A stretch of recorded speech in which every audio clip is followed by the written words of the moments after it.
Who is there? Satellite Satellite TV. TV. What is the issue? I already paid. That's ironic problem? since you You are just what's paid your due, bill. a sergeant. That's funny. Stirring from an evening rest, Brandt is instantly alerted by a commotion from a group of youths outside. Glancing through the window, he spots them encircling a vehicle with malicious intent and chooses to go out and step in. He foils their break-in attempt, but the youths, mistaking him for a regular person, swarm him and try to mug him. In return, they receive a thrashing. After Brandt strikes one with a hurley, he gives a sound beating to all of them, making them reconsider their choices before he departs. However, in a place where things are often skewed, the media distorts the event, portraying Brandt as unhinged. The department makes him see a therapist, who recites several accusations against him from the past year. Brandt remains silent in response to all the inquiries, but he warns the doctor that this type of work is all he can do if he gets fired. If he's dismissed, he is certain he will act with true recklessness. At the station, Agent Falls tells Brandt that she did not pass the sergeant's test. Brandt points out she is only a few months past rehab, counseling her to be patient. An irate Superintendent Brown bursts in, cutting their conversation short and dismissing Falls. He slams the newspaper on the desk, but Brandt is weary of the fabricated story. Brown expresses that the negative press is unwelcome, but Brandt recounts the incident, asking him to put himself in his shoes. Acknowledging Brandt was in the right, Brown instructs him to lay low until the matter subsides, and then he leaves. Following this, Brandt attends a funeral to comfort his friend, Inspector Roberts, who has lost his wife. Afterward, they have drinks together at a pub. A bit inebriated, Roberts observes that the letter N is missing from the table, which leads Brandt to think it was stolen. This provokes a hearty laugh from Roberts, something he hasn't done in a long time, and Brandt is quickly caught up in it. Tragically, that same night, terror unfolds when a man with a grudge against police shoots Sandra, an officer, in the neck, leaving her bleeding profusely. At his home, Brandt receives a call about the incident. He is summoned to the scene and told to avoid all journalists. On location, Brown asks for a status report, and Brandt informs him that they have a witness. He is ordered to get the account while Sandra's body is removed. Brandt finds the witness at a bar, and the man sees Brandt as a legend for his discipline. At last, someone who understands the situation. Brandt requests that he detail what occurred, which makes the man ask why he isn't taking notes. Brandt, after all, does not seem the type to carry a pencil. The next morning, Sergeant Porter Nash of the West London office arrives at the station and is given a locker as per Brown's directive. In a subsequent meeting, Brown names him the acting inspector and interim leader of the investigation, while Roberts is on extended absence. The officers are displeased, asking why an insider was not promoted. Brown reminds them the station is under media scrutiny, and adds that Nash provides a professionalism they are missing. Back at her apartment, Falls is visited by John, a teenager who appears completely terrified. He confesses that his group might have taken someone's life, and he is unsure of what to do. Falls agrees to investigate, but states that if the individual is truly dead, he will be on his own, and that she would personally be the one to apprehend him. She directs him to go home and await her contact, telling him to start making better choices. At the station, she seeks help from Grant regarding the situation, and he suggests that an old acquaintance, D.I. Craig Stokes, might be able to assist.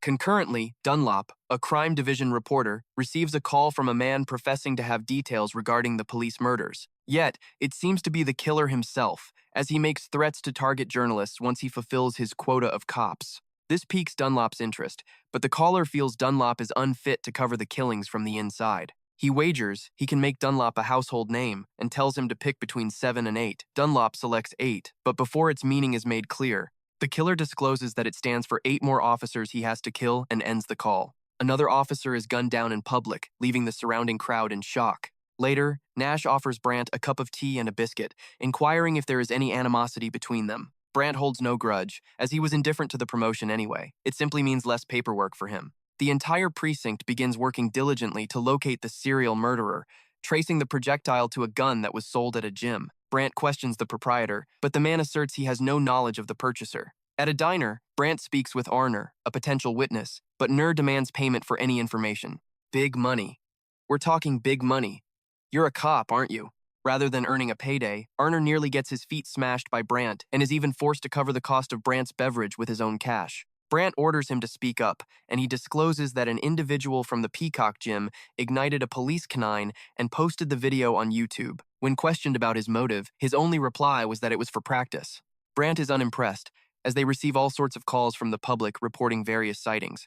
Erner doesn't even have the man's name, which prompts Brandt to head to the gym and question the manager. As he gets up to go, Erner remains in shock about not getting paid. Brandt figures the burger he is leaving behind should be compensation enough, and he departs.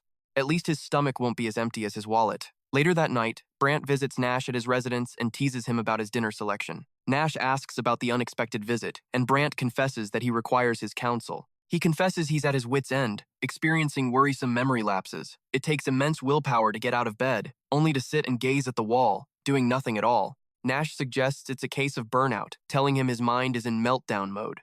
A couple of days of total rest should help him bounce back. Nash has been through it himself, so he speaks from experience. Brandt is doubtful, so Nash recounts his own story from his time in West London. A predator was at large, luring kids into his vehicle. Despite knowing his identity, they couldn't catch him red-handed, and the children were too disturbed to make an identification. The man was a powerful agent in show business with significant influence. He treated Nash terribly in every manner for being gay, which created immense strain until Nash finally broke, invading the man's home and crushing his groin with a baseball bat. He took a leave of absence and was subsequently reassigned to their current precinct. Just then, Brandt starts to snore, leading Nash to see that his emotional confession had just been a bore to Brandt, or perhaps a sleep aid. The following morning, Nash offers Brandt some coffee after he awakens, and Brandt quips about whether they had a romantic encounter.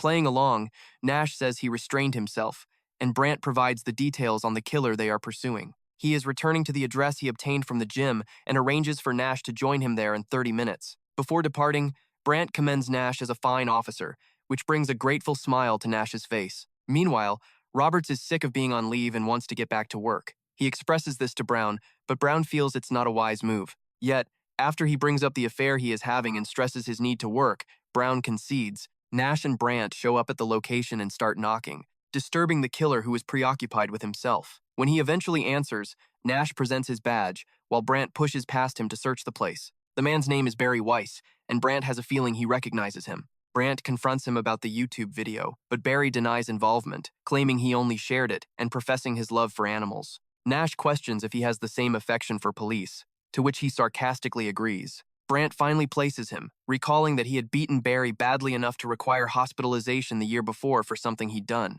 After Brandt and Nash depart, Barry mutters that they will just have to see what happens. Outside, Nur observes Barry's building from an alley and watches Brandt and Nash exit. Barry starts throwing items into a duffel bag and emerges a short while later, which Erner also sees. Barry walks to a parking garage, places his bag in a car's trunk, while Erner rummages through Barry's refuse and finds some items in clear plastic bags. Later, Roberts is walking home, oblivious to Barry cycling behind him, tailing his every move. When Roberts reaches his apartment building, he gets in the elevator, and Barry appears just in time to see which button he presses. He takes the next elevator up and raps on Roberts' door, claiming to be with the satellite service. Roberts answers, puzzled because his bill is paid, but Barry reveals a firearm. Roberts' police training takes over, and he starts grappling with Barry. Following a few frantic moments of fighting, Roberts gets a hold of a hammer and attempts to use it, but Barry chomps off his finger and seizes control of the weapon. He then brings it down on Roberts' skull, not ceasing until he is no longer alive. Surveying the carnage he created, he feels nauseous and vomits on Roberts' body. Afterward, he sits watching television and eating popcorn as if nothing happened, while Roberts' corpse lies on the floor. He then takes a shower, puts on a fresh set of Roberts' clothes, and ransacks the residence, pocketing some of his belongings. His task complete, he ignites a fire in the apartment and casually walks away. The emergency crew shows up to extinguish the blaze, and Dunlop gets a phone call from Barry, who directs him to the location of Officer Number 3, detailing the alternative method he employed to take his life. Dunlop is able to record the call, but Barry rings again, announcing he now has a name for himself. He gives the name Blitz, which Dunlop quickly notes before rushing off, thrilled about the major story. Barry returns to the car park, where he unlocks the trunk of another vehicle and conceals the bag from Roberts' residence. Subsequently, Nash sees the latest newspaper edition, which has dubbed the murderer as Blitz. After Roberts is confirmed as the newest casualty, Brandt arrives, prompting a tense Nash to question his whereabouts. He relays the news to Brandt, leaving him utterly astonished.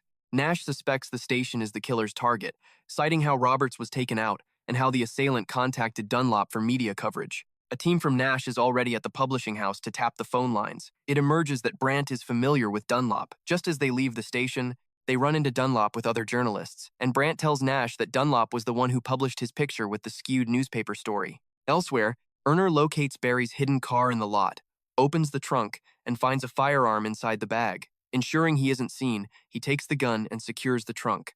The following day, Nur phones Dunlop, claiming he knows the identity of the officer's killer, but demands $50,000 in cash before he reveals anything. He claims to have other items that would interest Dunlop, but payment is required first. Afterward, Brandt and Nash visit the morgue, where the medical examiner hands over what was recovered from Roberts' personal effects. The fire rendered any DNA unusable, but Brandt's attention is caught by a cloth showing the Peacock Gym logo. He quickly calls to confirm if Roberts was a gym member. At the same time, Falls leaves her apartment and sees John waiting outside.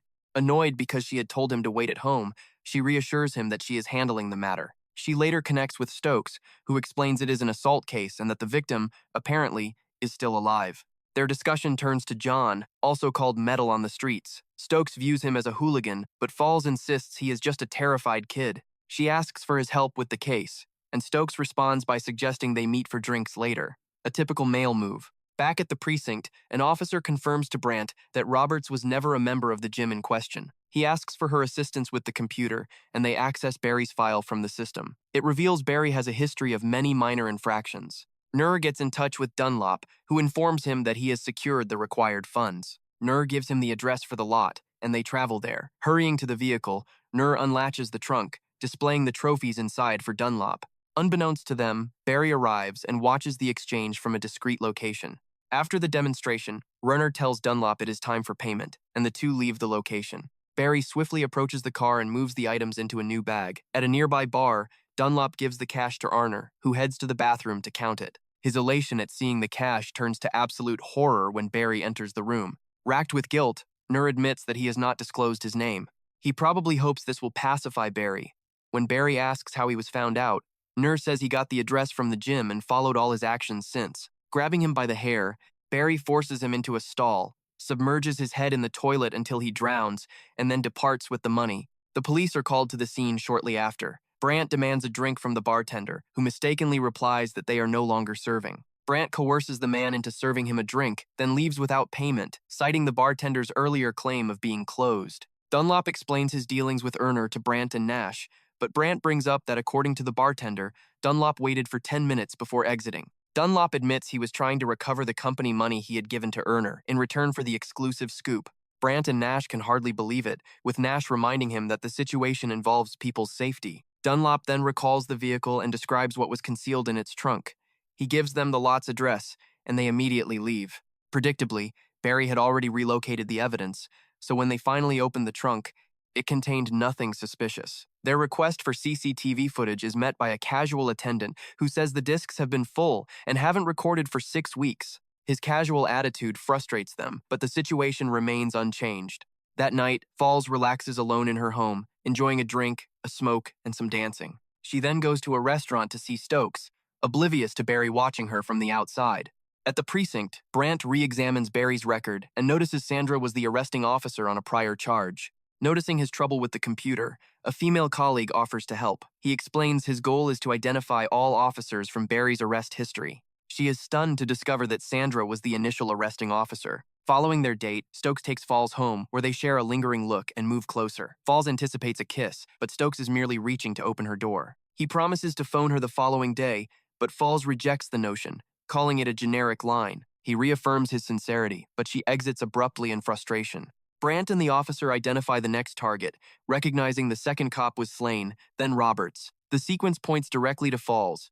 The motive is clear. Barry is hunting every officer involved in his arrest. Brandt dashes off, ordering the officer to send an armed unit to Falls' residence. Falls is searching for her keys when a call from Brandt comes through at that exact moment. Before she can answer, Barry launches an attack from behind.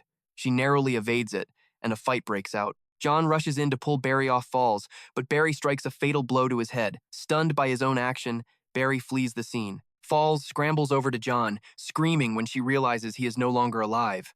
The police secure the area as a crime scene shortly after arriving. Nash reports to Brandt that Falls required sedation and did not see the attacker's face. Her only description is of a large, white male. Brandt is absolutely certain it is Barry. Stokes hurries in, demanding to know what transpired, and they inform him that Falls is okay, but the young man is not. Upon finding out he was with Falls, Nash chastises him for not escorting her to the door.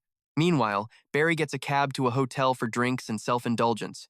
Falls awakens with Brandt at her bedside and immediately asks for John. He tells her directly that the boy is dead and then asks about their connection that made him sacrifice his life for her. She reveals she had known him since he was 12, describing how he was a constant support in her life. She only meant to support him, but now feels responsible for his demise, crying uncontrollably as Brandt comforts her. Subsequently, Brandt and Nash visit Barry's home, but it's deserted and devoid of any incriminating items. Nash proposes releasing his photo to the public, which Brandt approves. His image is circulated, naming him the prime suspect for Blitz on the television news. Brandt, Nash, and a tactical team trace him to the hotel, only to breach his room and find it empty. Barry has already escaped, prompting the officers to initiate an immediate pursuit. Witnessing Barry leap from the building, Brandt gives chase into the congested roadway. A police helicopter monitors the pursuit from above, relaying Barry's path, while Nash and an assault squad navigate police cruisers to intercept him. Brandt pursues him directly to a train depot, with the chopper relaying this information. This prompts Nash to vector all units, telling them to prevent Brandt from engaging. Barry takes cover under a train, observing Brandt's feet. Brandt finally spots him, and Barry freezes, completely cornered. The other officers arrive on scene with Nash, and as Brandt moves to attack Barry, the other officers restrain him, placing Barry under arrest and escorting him away. Nash works to pacify Brandt, reminding him that they have successfully captured Barry. At the station, Falls sees the news of Barry's capture, and the image of John's death floods her memory. She then goes to the place John frequented with his companions and runs into a man. Upon seeing her, two boys toss away some drugs and flee, but she picks it up from the garbage. Back at her apartment, she considers the substance, but discards it and pours a drink instead. Brandt and Nash proceed to interrogate Barry, but he arrogantly requests a lawyer and a sandwich. Once the lawyer is present, he gives them a 48-hour window to either press charges against Barry or release him. Looking utterly victorious, Barry whispers to his lawyer, who then informs Brandt and Nash that his client would prefer a different sandwich. If looks had the power to kill, the stares from Brandt and Nash would have been enough to put Barry in the ground. They report to Brown, clarifying how Barry had successfully disposed of all potential evidence. There is nothing linking him to the homicides, and the initial witness is now terrified, claiming an inability to make a positive identification. The same goes for the bartender. They must find something substantial and fast, or Barry will leave the station with only a formal warning. Meanwhile, Falls finds herself unable to fight the temptation of the drugs and makes a call, sliding back into her old habits. Brandt and Nash convene at a bar, where Brandt floats the scenario where they cannot prove their case, and Barry is set free. Nash asks where he is going with this line of thought, and Brandt references the pedophile story Nash had told him. It seems Brandt was listening. Nash failed to get a conviction on the offender, so he handled the matter personally. Nash grows uncomfortable with the topic, stating he dislikes its direction before he gets up and leaves. Following this, Brandt visits Barry, telling him a smart man would confess. Barry feigns innocence, but Brandt doesn't buy it. He is certain the entire affair started with the altercation by the pool table. As police tried to detain him, Barry attacked them, prompting Brandt to intervene and deliver a memorable beating. Brandt taunts him about how everyone at the station mocked him, telling him he's a nobody. After Brandt goes, Barry sits there, seething with rage at being made to feel worthless. He is subsequently removed and secured in a room. At a nightclub, Stokes finds out that Falls is double-crossing drug dealers. Following this, he phones Brandt for assistance, and Brandt gets there to find him positioned outside Falls' apartment. Once Brandt breaks the door down, he sees Falls completely strung out on drugs with a guy blasting loud music. The man is forcibly removed from the residence, and Falls is pulled to the bathtub where Brandt drenches her with cold water from the shower. In a short time, she regains her composure, and he hands her some medicine. She acknowledges that her life is a wreck, understanding that she wasn't merely an undercover officer playing the part of an addict for her recent mission, but is instead an addict masquerading as a cop. She is sure Barry will walk free, questioning their purpose as police if they fail to protect their own. The following morning, Barry is regrettably let go from jail because there isn't enough evidence, and he murmurs to Brandt that they'll cross paths again. He then strolls out to the waiting paparazzi, basking in the celebrity and attention. The authorities are unable to take any action, so they simply observe as he departs. Later in the evening, the police discreetly trail him. Stoke remains at Falls' apartment, informing her that Brandt and the others have left for Robert's funeral. Concurrently, in his own apartment, Barry retrieves a bag he had hidden, which contains Robert's personal effects. A funeral ceremony is conducted, and Robert's casket is lowered into the earth. Imagine who arrives to interrupt the ceremony moments later. It is none other than Barry, outfitted in Robert's entire uniform. He stands among the officers with his head bowed. Right then, Brandt's phone alerts him, and he exits the funeral. Barry, who is there to exact revenge on Brandt, immediately goes after him. Brandt pulls away, and Barry trails him, staying out of sight. Upon contacting the officers watching Barry's place, Brandt is informed that Barry is still inside his apartment. The officers are entirely mistaken. Barry trails Brandt to a specific building where he draws his firearm and rushes inside after him. When he gets to the top level, he yells out Brandt's name, commanding him to turn while taking aim at his head. To his total shock, the individual is Nash, and Brandt suddenly appears, striking Barry with a piece of metal. It becomes clear it was an ambush planned by Brandt and Nash. Brandt assaults Barry until he's feeble and bleeding, prompting Barry to threaten a lawsuit. Nash gives the firearm to Brandt, and the grin immediately disappears from Barry's face as he says Brandt can't murder him because he is the Blitz. Brandt corrects him, stating that he is legally innocent because he was never convicted. On the contrary, the Blitz is known for hunting policemen dressed in a uniform like the one Barry has on, using a weapon identical to the one in Brandt's hand. After that statement, Brandt shoots Barry in the head, putting an end to his wretched existence. They proceed to bag the evidence and exit the area, with Brandt smugly telling Nash that the case will likely never be closed. Indeed, there isn't a superior method for closing the case. Subsequently, Brandt finds Dunlop and unleashes a pair of savage dogs on him. As they say, revenge is a dish best served cold. If you have watched this far, please press the like button, leave a comment, and share. Remember to subscribe so you can catch the following recap.